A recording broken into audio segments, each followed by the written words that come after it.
शव यात्रा। अमरपुर नाम के एक गांव में विमल हलवाई अपने 2 छोटे बच्चों और बीवी के साथ रहता है। विमल की पत्नी ज्योति भूत प्रेत जादू टोने में बहुत माना करती थी। इसका बिल्कुल विपरीत विमल इन चीजों को दक्यानुसी माना करता था। रोज की तरह विमल अपने मिठाई की दुकान जाने के लिए निकलने की हड़बड़ी में होता है। मैं निकलता हूँ ज्योति, देरी हो जाएगी, दुकान भी खोलनी है मुझे। अजी ध्यान से, आज अमावस्या है। रास्ते में कोई कपड़ा या कुछ भी गिरा हो तो उसे लांग मत दीजिएगा, बगल से चले जाइएगा। अरे ऐसे तो तुम मुझे पागल ही कर दोगी क्या? हाँ, मैं नीचे देख कर चलूं कि सामने से कोई गाड़ी घोड़ा आकर मेरे ऊपर से चला जाए? दोनों हालत में तो मेरी ही मौत है। अरे क्यों सुबह सुबह इतनी अपसुगनी बातें कह रहे हो जी? मेरे गांव में तो ऐसा आंखों के सामने होता हुआ देखा है मैंने, इसीलिए कहती हूँ, वरना मुझे क्या, पड़ोसी को तो नहीं कहना चाहती मैं। पति हैं आप मेरे, इसलिए बोल रही हूँ। विमल अपनी मिठाई की दुकान चला जाता है। दुकान पर पहले से ही ग्राहकों की लंबी लाइन लगी हुई थी। ये लो, वहां ज्योति अमावस्या को लेकर परेशान है और आज तो हमेशा से ज्यादा ही लंबी लाइन लगी पड़ी है। अच्छी खासी बिक्री होगी आज। विमल दुकान खोलता है। एक के बाद एक ग्राहक उसकी दुकान पर मिठाई ले रहे होते हैं। तभी गांव की एक बूढ़ी औरत विमल से कहती है, जिस तेजी से बिक्री हो रही है, कहीं किसी की नजर ना लग जाए, नींबू मिर्ची टांग ले। अरे क्या चाची तुम भी, ये सब नजर बजर कुछ नहीं होता है। कैसे लोग हैं मेरे आसपास। अपनी दुकान से शाम को विमल हंसते कूदते वापस घर आता है। हाँ, आज तो अच्छी खासी बिक्री हुई है। 1 महीने में जितनी बिक्री होती है, एक ही दिन में आज उतने पैसे कमा लिए मैंने। ये तो बहुत अच्छा हुआ जी, आज ही घर की नजर उतारी है मैंने। बिक्री तो अच्छी होनी ही थी। अच्छा, तुम खाना लगा दो, सारा माल बिक चुका है। मुझे शहर जाना होगा, कुछ चीजों की जरूरत पड़ेगी। रात भर मिठाई बनाऊंगा, तब जाकर कल सुबह दुकान खोल पाऊंगा। खाना खाकर विमल शहर जाने के लिए निकल पड़ता है। सुनिए जी, ध्यान से जाइएगा। चौरस्ते पर किसी जादू टोने की चीज पर पैर मत रख दीजिएगा। हे भगवान, हद हो गई ज्योति, ये तो मैं जा रहा हूं। विमल गुस्से से शहर जाने निकल पड़ता है।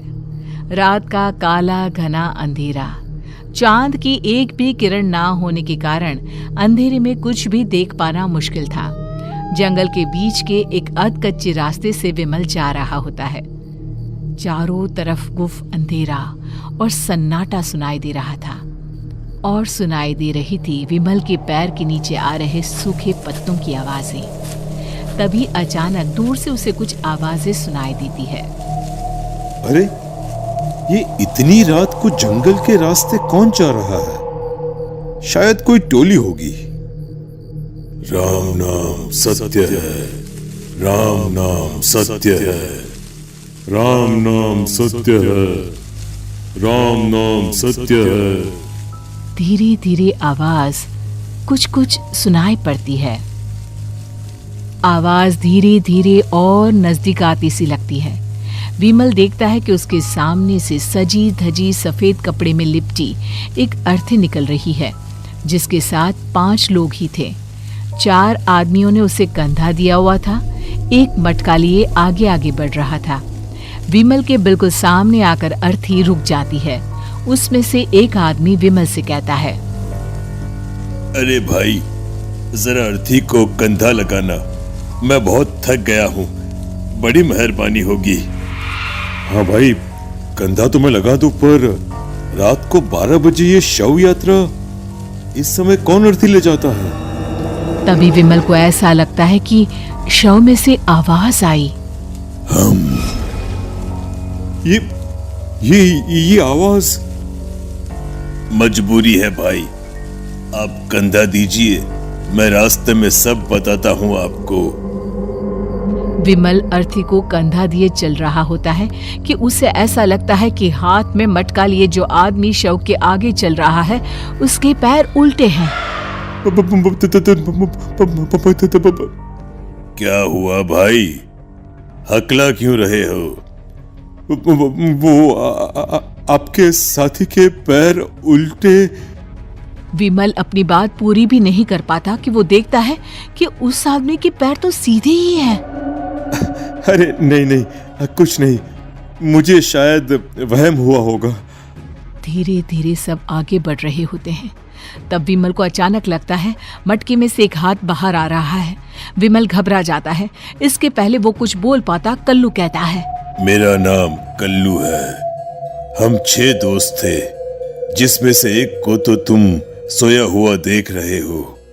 इतनी पक्की दोस्ती थी कि जैसे हम सब सगे भाई हैं। पर किस्मत का कोई क्या कर सकता है। आज से 4 साल पहले एक नदी में हम सब नहाने गए थे, जिसमें डूबकर राजेश की मौत हो गई। किसी मजबूरी के कारण हमें उसकी अर्थी को रात को ही शमशान घाट ले जाना पड़ा। हम 5 उसे ले जा रहे थे। 4 साल पहले आप 5 में मैं कुछ समझा नहीं। मंकू अपनी गर्दन पीछे घुमाकर अपनी आंखें बड़ी बड़ी कर विमल से कहता है, अरे भाई, पूरी कहानी खत्म होने दो, फिर बीच में बोल लेना, ठीक है? तभी रास्ते में एक हादसे में अपने दोस्त के साथ हम सभी मर गए। वो सामने देखो, हमारा दोस्त। विमल सामने देखता है। उसे दिखता है कि एक ऐसा आदमी जिसका शरीर कई जन्मों से पानी के अंदर रहने के कारण सफेद पड़ गया है। उसकी आंखें बाहर की ओर निकली हुई थी। फिर ये अर्थी किसकी है? अर्थी के साथ के लोग अर्थी को नीचे रखते हुए एक साथ विमल की ओर देखते हुए कहते हैं, तुम खुद ही देख लो। विमल शव पर से सफेद कपड़ा हटाता है। शव की जगह खुद को ही देखकर विमल के होश उड़ जाते हैं। वो शव विमल की ही थी। पलक झपकते ही विमल उस अर्थी की जगह पर होता है। 6 के 6 दोस्त उसी तरह अर्थी को उठाकर चलने लग जाते हैं। राम नाम सत्य है। राम नाम सत्य है। राम नाम सत्य है।